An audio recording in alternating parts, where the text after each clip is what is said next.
மலேசிய மணல் கேக்குகள் சிங்கப்பூர் சந்தைகளில் இருந்து மீட்டுக் கொள்ளப்படுகின்றன. கத்திக்குத்துக்கு ஆளான சைஃப் அலி கானுக்கு அறுவை சிகிச்சை, அபாய கட்டத்தை தாண்டினார்.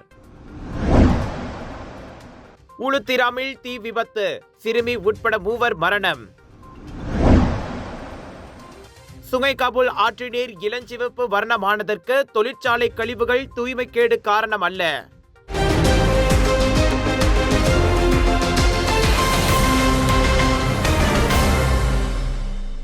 வரும் ஞாயிறன்று காசா முனையில் அமலுக்கு வரவுள்ள போர் நிறுத்த உடன்பாட்டை பிரதமர் டத்துஸ்ரீ அன்வார் இப்ராஹிம் வரவேற்றுள்ளார்.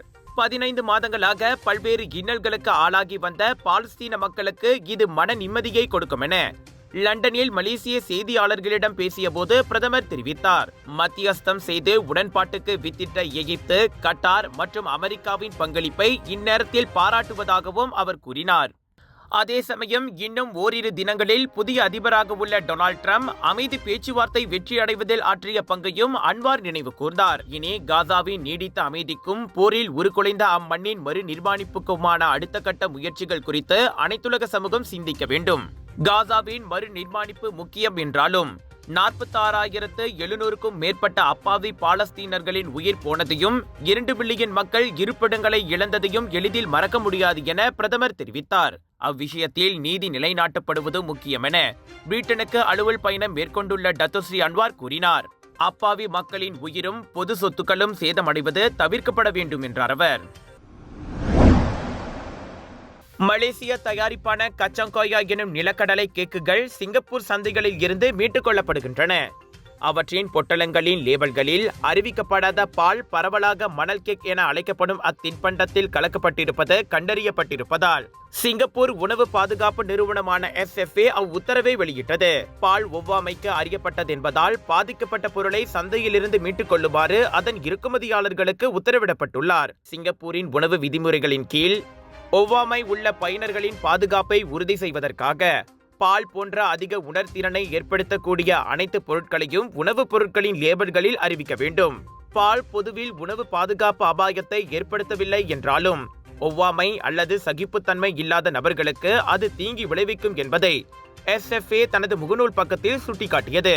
அந்த மணல் கேக்குகளை வாங்கியவர்களில் பால் ஒவ்வாமை அல்லது சகிப்புத்தன்மை பிரச்சனை உடையவர்கள் அதை உட்கொள்ள வேண்டாம் என்று அறிவுறுத்தப்படுகிறார்கள். பால் ஒவ்வாமை உள்ளவர்கள் தெரியாமல் அதனை உட்கொண்டிருந்தால் அவர்கள் மருத்துவ ஆலோசனையை பெற வேண்டும் என SFA வலியுறுத்தியது.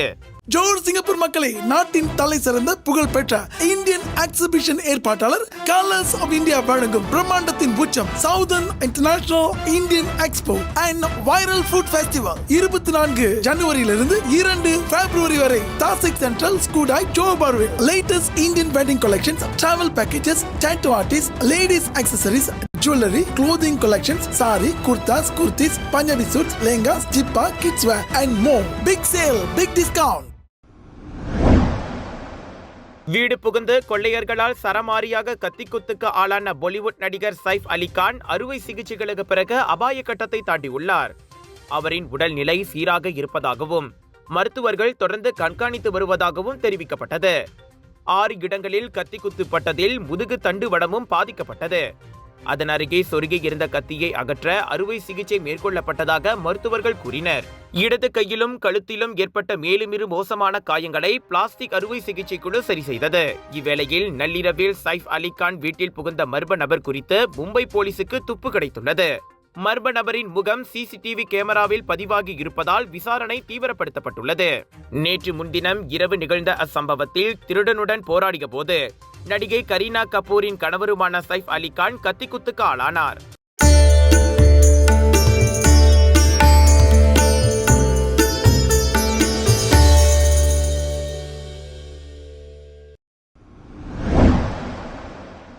உளுத்திராம் கம்புங் ஓரேனில் உள்ள வீடு ஒன்றில் இன்று நிகழ்ந்த தீ விபத்தில் ஒரு சிறுமி உட்பட 3 உயிரிழந்தனர். அதிகாலை மணி 2:46க்கு நிகழ்ந்த அந்த விபத்தில் 4 சிக்கிக் கொண்ட போதிலும் 13 வயது சிறுவனை தீயணைப்பு மற்றும் மீட்பு குழுவினர் வெற்றிகரமாக மீட்டனர். பொதுமக்களிடமிருந்து அவசர அழைப்பு கிடைத்தவுடன் 4 தீயணைப்பு வண்டிகளை சேர்ந்த 24 தீயணைப்பு வீரர்கள் சம்பவம் நிகழ்ந்த இடத்திற்கு விரைந்ததாக தீயணைப்புத் துறையின் முதிர்நிலை கமாண்டர் முகமது ஃபாயிஸ் ரம்லி தெரிவித்தார். அவர்கள் அங்கு சென்றடைந்த போது அந்த வீடு 80 விழுக்காடு தீயில் அழிந்துவிட்டதோடு அவ்வீட்டில் 4 சிக்கிக் கொண்டிருப்பது தெரியவந்தது. உடல் முழுவதிலும் கடுமையான தீ காயங்களுக்கு உள்ளான பெரியவர்களில் ஒரு ஆடவரும் ஒரு பெண்ணும் மற்றும் ஒரு சிறுமியும் இருந்தனர்.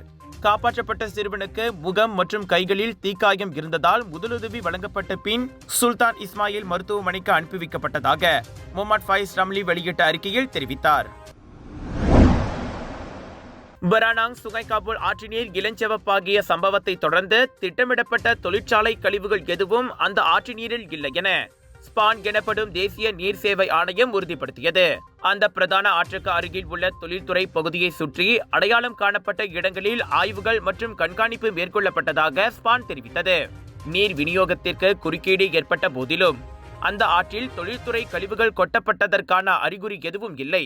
தொழில்துறை பணியாளர்கள் அதிக திறன் கொண்டவர்களாக இருக்க அறிவுறுத்தப்படுகிறார்கள் மற்றும் மூலநீர் ஆதாரங்களில் மாசுபாட்டை ஏற்படுத்தும் தடை செய்யப்பட்ட பொருட்கள் எதுவும் இல்லை என்பதை அவர்கள் உறுதிப்படுத்திக் கொள்ள வேண்டும் என முகநூலில் வெளியிட்ட பதிவில் ஸ்பான் கேட்டுக்கொண்டது.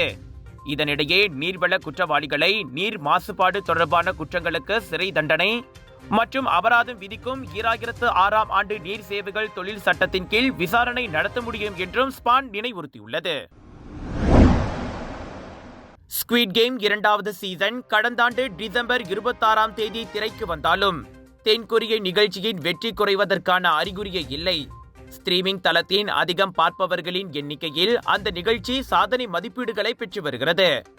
ஆன்லைனில் 3 வாரங்களில் ஸ்குவிட் கேம் சீசன் 2 அனைத்து மொழிகளிலும் இணைந்து தொலைக்காட்சியில் அதிகம் பார்க்கப்பட்ட 3வது டிவி சீசனாக மாறியுள்ளது. இன்று வரை 152.5 பில்லியனுக்கும் அதிகமான பார்வைகளுடன் தென்கொரிய நடிகர் லீ ஜங்-ஜே நடித்த நிகழ்ச்சியின் 2ஆம் பாகம் அமெரிக்க நிகழ்ச்சியான வெனஸ்டே மற்றும் அதன் 252.1 மில்லியன் பார்வைகளை விட மிகவும் பின்தங்கிய நிலையில் உள்ளது.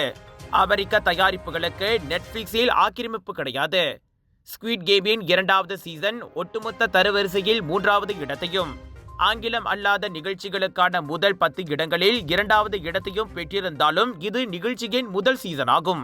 265.2 பில்லியன் பார்வைகள் மற்றும் 2.2 பில்லியனுக்கும் அதிகமான பார்வை நேரங்களுடன் ஸ்குவிட் கேம் சீசன் 1 தொலைக்காட்சி தளத்தின் முதன்மையான டிவி வெற்றியாக அதன் இடத்தை தக்க வைத்துக் கொண்டுள்ளது.